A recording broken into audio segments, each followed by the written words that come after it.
Order आया court की तरफ से इस पिटीशन के हवाले से जो आरटीओ ने सर्कुलर निकाला था, क्या फैसला सुनाया आज कोर्ट ने सर? आज हाई कोर्ट ने एक तारीखी एक लैंडमार्क फैसला सुनाया, डिवीजन बेंच की तरफ से फैसला सुनाया गया, जिसमें आरटीओ कश्मीर का जो सर्कुलर था जो बोलता था कि बैरून रियासत गाड़ियों को यहाँ रजिस्ट्रेशन करना कंपलसरी है, जो हमने चैलेंज किया था writ petition Zohar Ahmad Bhatt versus government of Jammu and Kashmir. High court ने आज इसमें उस सर्कुलर को, आरटीओ कश्मीर के सर्कुलर को काश किया, इलीगल अनकॉन्स्टिट्यूशनल डिक्लेयर किया।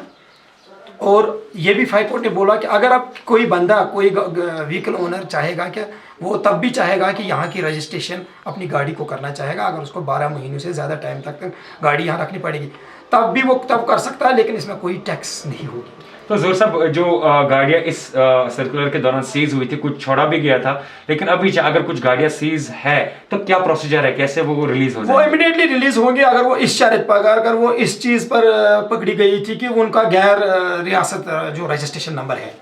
बाकी अगर वो किसी और क्राइम में होंगी तो वो तो डिफरेंट है, लेकिन बाकी ये circular division bench of honourable high court ने काश किया आज, तो आप खुद समझ सकते हैं जब डिवीजन बेंच कोई चीज़ काश करता है वो हाईएस्ट चीज़ होता है।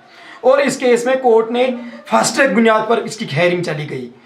आपको मैं बता चलूँ, पहले 5 अप्रैल, 7 अप्रैल, 15th, 16th, 20th, 19th, 21st and 22nd, और आज फाइनली इसमें जजमेंट आई। एडवोकेट जनरल भी इसमें मौजूद थे, जैसे आरटीओ ऑफिस की तरफ से ट्रांसपोर्ट ऑफिशियल्स भी मौजूद थे, उनकी क्लियरिफिकेशन क्या थी और सर्कुलर के पीछे क्या कारण था? ये सर्कुलर एडवोकेट जनरल भी थे और सब लोग थे, लेकिन उन्होंने अपने हिसाब से इसको जस्टिफाई करने की कोशिश की थी। जो उन्होंने काउंटर एफिडेविट में लिखा था, जी हम टैक्स नहीं लेते हैं, हम उसी टाइम का टैक्स लेते हैं जो गाड़ी का रिमेनिंग पीरियड है, लेकिन वो मोटर व्हीकल एक्ट की वायलेशन है, वो कॉन्स्टिट्यूशन की वायलेशन है, हम डबल टैक्स नहीं ले सकते।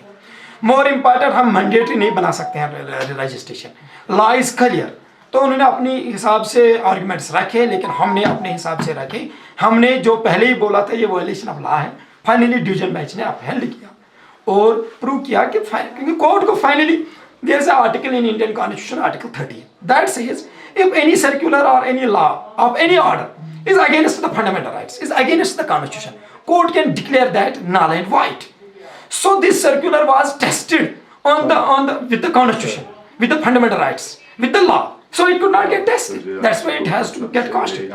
So it has to go. जोर साहब, लास्ट मेरा सवाल है, क्या हमारे पूरे हिंदुस्तान के किसी राज्य में ऐसे लागू ऐसे कानून पास किए गए हैं जहाँ पे ऐसा कुछ चल रहा हो? एक बार कर्नाटका में ऐसा कानून, लेकिन वो उन्होंने बोला था रजिस्ट्रेशन के लिए आपको दोबारा टैक्स देना है। कर्नाटका में सर्कुलर आया था, फिर कर्नाटका हाई कोर्ट ने वो काश किया था वो सर्कुलर, और फिर सुप्रीम कोर्ट ने उन गाड़ी ओनर्स को बोला उनका टैक्स वापस दे दो, फीस वापस दे दो। तो उसके बाद आज जम्मू एंड कश्मीर में हुआ था, और जम्मू एंड कश्मीर में भी अब जो ये बाहर की गाड़ियां हमारे पास थी, जो उनकी परेशानी थी, क्या वो आराम से इस ऑर्डर के बाहर आराम से वो आप चल सकते हैं आराम से, कोई दिक्कत नहीं।